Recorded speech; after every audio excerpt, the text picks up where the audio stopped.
ఈ జ్వరం తగ్గాక అన్నం తింటాం కదండీ! అలాంటప్పుడు ఈ దొండకాయ ఫ్రై చేసి అన్నం పెట్టండి. చాలా ఇష్టంగా తింటారు. కళాయిలోకైతే ఎండుమిరపకాయలు, కొద్దిగా నల్ల మిరియాలు, కొంచెం జీలకర్ర, ధనియాలు, కొంచెం కరివేపాకు కూడా వేసుకొని స్టవ్ అనేది లో ఫ్లేమ్‌లో పెట్టుకొని అన్నీ ఫ్రై చేసుకున్న తర్వాత మిక్సీ జార్‌లో తీసుకొని చల్లగా అయిన తర్వాత పొడిలా చేసుకొని పక్కన ఉంచుకోవాలి.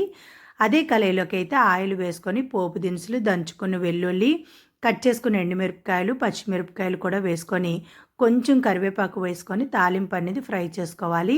ఎల్లుల్లిపాయ బాగా ఏగింది అనేటప్పుడు నిలువుగా సన్నగా కట్ చేసుకొని ఉంచుకున్నానండి దొండకాయ ముక్కలు. దొండకాయ ముక్కలు వేసుకొని స్టవ్ అనేది లో ఫ్లేమ్‌లో పెట్టుకొని నిదానంగా కలుపుకుంటూ ఫ్రై చేసుకోవాలండి. అస్సలు మూత పెట్టకూడదండి. మూత పెడితే వాటర్ అనేది వచ్చేస్తది కాబట్టి అంతగా బాగోదు. అలా నెమ్మదిగా కలుపుకుంటే 10 నిమిషాలకైతే బాగా ఫ్రై అవుతుందండి. అలాంటప్పుడు టేస్ట్‌కి సరిపోయినంత ఉప్పు, కారం, కొంచెం పసుపు, గ్రైండ్ చేసుకున్న మసాలా పొడి ఉంచుకున్నాం కదండీ! అదే ధనియాలు, జీలకర్ర పొడి చేసుకున్నాం కదా! ఆ పొడి అనేది వేసుకొని ఒక్కసారి బాగా కలుపుకొని మరో 5 నిమిషాలు ఫ్రై చేసుకున్న తర్వాత కట్ చేసుకున్న కొత్తిమీర వేసుకొని కలుపుకుంటూ స్టవ్ ఆఫ్ చేసుకోవడమేనండి. వేడి వేడి టమాటా రసంతోనైతే దొండకాయ